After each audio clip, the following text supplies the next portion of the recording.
Hello everyone, welcome to our YouTube channel for learners. आज के session में हम करेंगे 2 जून के करंट अफेयर। तो चलिए वीडियो को शुरू करते हैं। आज का हमारा पहला क्वेश्चन है, भारतीय रिजर्व बैंक आरबीआई ने नियमों के उल्लंघन के लिए एचडीएफसी बैंक लिमिटेड पर कितने राशि का जुर्माना लगाया है। तो कितने राशि का जुर्माना लगाया है? ये लगाया है 10 करोड़ रुपये का जुर्माना लगाया है एचडीएफसी बैंक के ऊपर। भारत का सबसे बड़ा बैंक है एचडीएफसी भारत का सबसे बड़ा बैंक है। और ये क्या कर रहा था, ये जो ऑटो लोन बुक है, ऑटो लोन बुक, उसमें ये नियमों का उल्लंघन कर रहा था, उसके लिए 10 करोड़ रुपए का जुर्माना इसके ऊपर लगाया गया है। और मुंह बंद रखो अभियान भी इसी का है, मुंह बंद रखो अभियान। तो मुंह बंद रखो अभियान क्या है? अगर आपके पास कोई फ़ोन आता है अननोन नंबर से, आपको कोई ओटीपी पूछता है तो आप कुछ मत बोलो, मुंह बंद रखो। तो मुंह बंद रखो अभियान किसका है? ये भी एचडीएफसी बैंक का है। इन्होंने एक अपना ईवा नाम का चैटबॉट भी लाया था। तो ईवा नाम का चैटबॉट किसका है? एचडीएफसी बैंक का। और 2000 यानी कि एसएमईज के लिए सबसे बढ़िया बैंक, सबसे बेस्ट बैंक किसने घोषित किया है? एशिया मनी ने एचडीएफसी बैंक को सब best bank in India, Bharat का सबसे बढ़िया बैंक बोला है छोटे और मध्यम उद्योग के लिए। विश्व स्वास्थ्य संगठन WHO, जिसके प्रेसिडेंट हैं टेड्रोस अधानोम जो कि इथोपिया के हैं। तो WHO और किस देश ने WHO बायो हब फैसिलिटी शुरू करने के लिए एक समझौता ज्ञापन पर हस्ताक्षर किया है? तो किया है स्विट्जरलैंड के साथ। स्विट्जरलैंड में कहाँ पर बनेगी ये बायो हब फैसिलिटी? ये बायो हब फैसिलिटी क्या होती है? जैसे मान लीजिए अगर आपको किसी वायरस पे, मान लो जैसे आपको कोई बीमारी फैलती है, जैसे भी कोरोना हो गया, तो ये कोरोना में ही जो चीज़, जैसे आप अगर आपको कोरोना पे एक्सपेरिमेंट करना है तो आपको कोरोना वायरस चाहिए, तो ये आप यहाँ से ले सकते हैं बायो हब फैसिलिटी से। आप इंडिया में किसी लेबोरेटरी पर अगर रिसर्च करेंगे तो आपको कोरोना वायरस चाहिए होगा, तो कोरोना वायरस आप यहाँ से बायो हब फैसिलिटी से ले सकते हैं। तो इसलिए बनता है बायो हब फैसिलिटी। स्विट्जरलैंड में कहाँ पे बनेगा? स्विट्जरलैंड में बनेगा स्पीज में, SPIEZ, स्पीज में।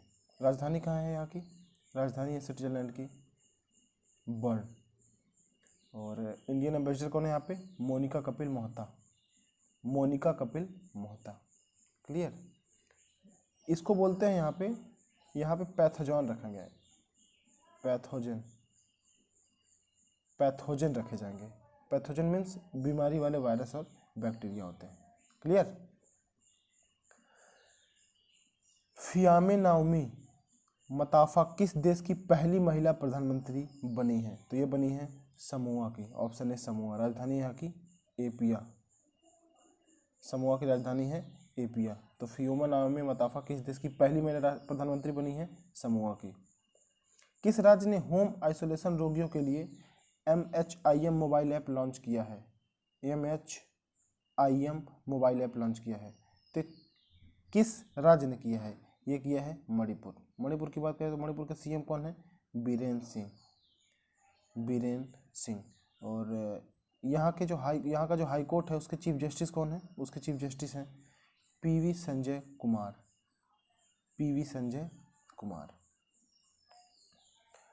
और ये जो इसका फुल फॉर्म क्या है? MHIM का Manipur home isolation management. Clear?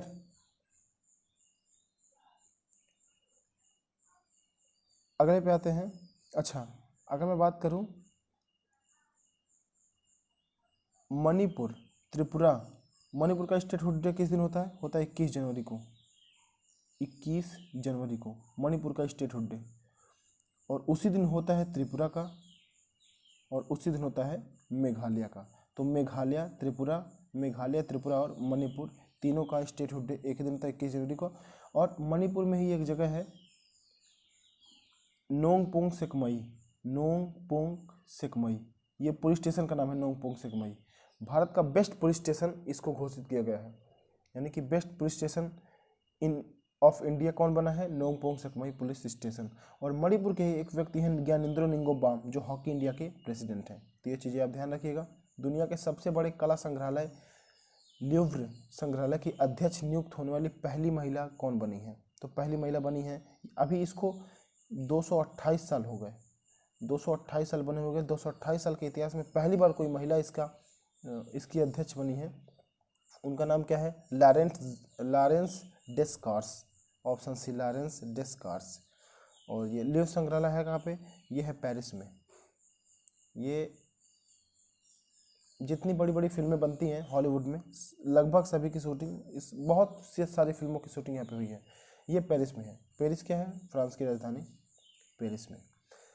Bhitarkanika राष्ट्रीय उद्यान में चक्रवात यास के कारण सैकड़ों पेड़ उखड़ गए। यह उद्यान किस राज्य में स्थित है? ये न्यूज में क्यों आया भीतरकनिका राष्ट्रीय उद्यान? जो चक्रवात आया था यास, तो इसके कारण सैकड़ों पेड़ उखड़ गए। तो यह उद्यान किस राज्य में स्थित है? तो यह स्थित है उड़ीसा में। उड़ीसा में। उड़ीसा के सीएम है नवीन पटनायक। नवीन पटनायक। और कहाँ पे ये है? किस डिस्ट्रिक्ट में है? उड़ीसा के केंद्रापड़ा डिस्ट्रिक्ट में। केंद्रापड़ा डिस्ट्रिक्ट में पड़ता है ये। विश्व मासिक धर्म स्वच्छता दिवस प्रत्येक वर्ष कब मनाया जाता है? तो विश्व मासिक धर्म स्वच्छता दिवस प्रत्येक वर्ष मनाया जाता है 28 मई को। 28 मई को कौन मनाता है? यूनाइटेड नेशन के द्वारा ये मनाया जाता है। उस महिला पर्वतारोही का नाम बताइए जिसने 26 घंटे से भी कम समय में माउंट एवरेस्ट पर चढ़कर रिकॉर्ड बनाया है। यानी कि 26 घंटे में चढ़ने वाली, 26 घंटे के अंदर चढ़ने वाली पहली महिला। तो 26 घंटे के अंदर चढ़ने वाली उस महिला का क्या नाम है? उस महिला का नाम है सांग यिंग हैंग। कहाँ की है ये? है हांगकांग की। और आपको पता है माउंट एवरेस्ट की ऊंचाई क्या है? 8,848.86 मीटर, यानी कि 8,848 मीटर 86 सेंटीमीटर। पहले व्यक्ति कौन थे जो माउंट एवरेस्ट पर चढ़े थे? पहले व्यक्ति थे माउंट एवरेस्ट पर चढ़ने वाले, न्यूजीलैंड के थे, एडमंड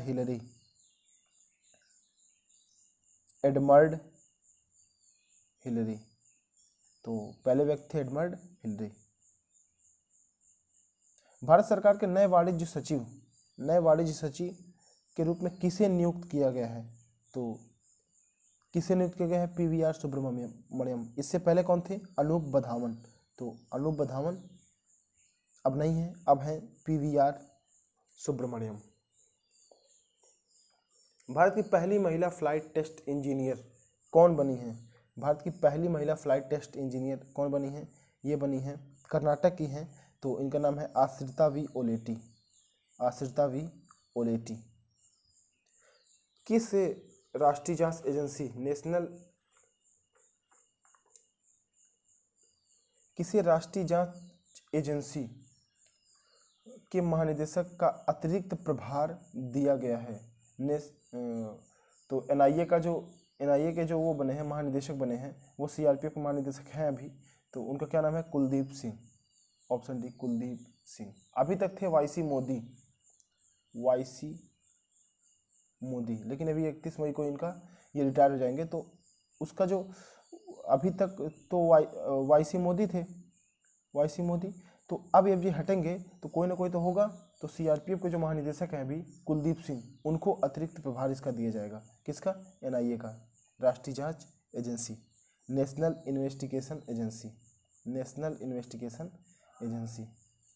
जंगली जानवरों की प्रवासी प्रजातियों के संरक्षण CMS में लगी संयुक्त राष्ट्र की एक पर्यावरण इकाई के राजदूत के पद से किस अभिनेता को हटा दिया गया है? तो इसके अभिनेता थे रणदीप हुड्डा।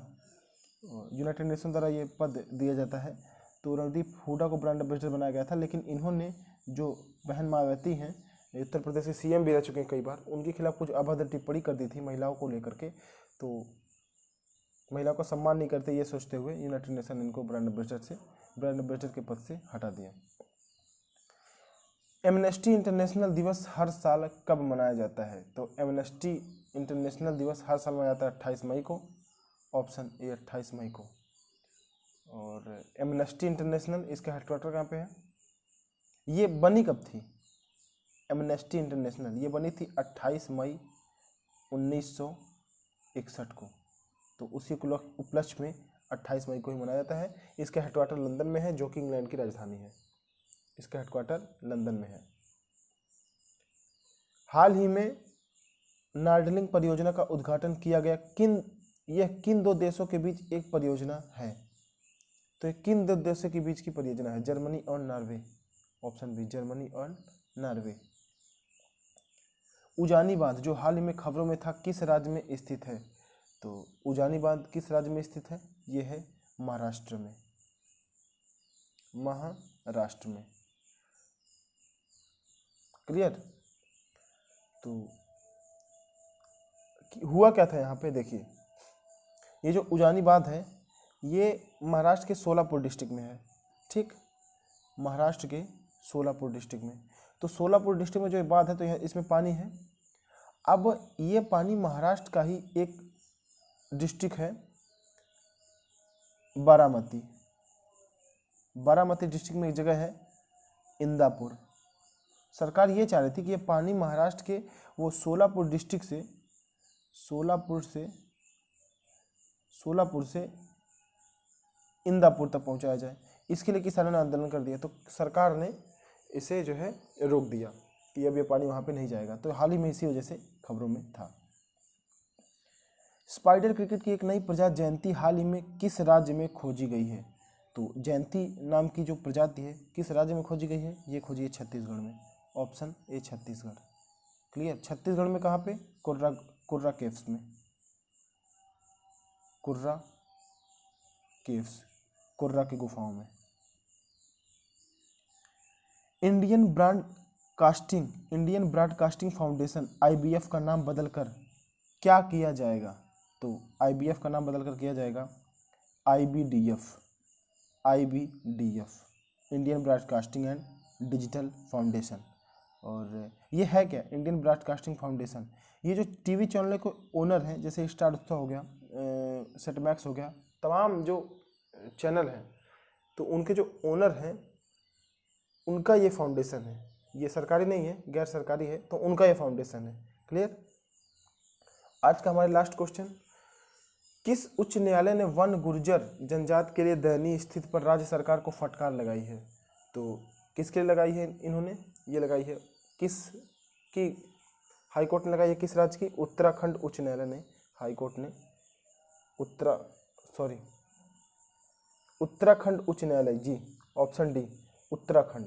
ये जो गुर्जर जनजाति है, तो इनकी दयनीय स्थिति पर राज्य सरकार ने इनको इसलिए फटकार लगाई है, कहा यह है कि ये एनिमल से भी, यानी जानवरों से भी बदतर जिंदगी जीते हैं। इनके ऊपर बिल्कुल ध्यान नहीं दिया गया। और ये वर्ड जो यूज किया था उत्तराखंड उच्च न्यायालय ने, बिलो एनिमल एग्जिस्टेंस। तो यानी कि जानवरों से भी बदतर इनकी ज़िंदगी है, आपने इनके ऊपर ध्यान नहीं दिया, उसके लिए फटकार लगाई है। यहाँ के चीफ जस्टिस हैं आर.एस. चौहान। उत्तराखंड उच्च न्यायालय के चीफ जस्टिस हैं आर.एस. चौहान। तो ये रहे आज के हमारे 18वां महत्वपूर्ण क्वेश्चन। अगर आपको वीडियो अच्छा लगा, वीडियो को लाइक करें, दोस्तों के साथ शेयर करें, चैनल को सब्सक्राइब करना ना भूलें और बेल आइकन भी दबा दें, ताकि आगे आने वाले वीडियोज़ के नोटिफिकेशन आप तक पहुँचते रहें। हर रोज़ एक नया वीडियो नई ऊर्जा और नई उमंग के साथ आपके पास प्रस्तुत होता है। तो वीडियो आपको कैसा लगा, वीडियो जरूर बताएं। Thanks for watching for learners.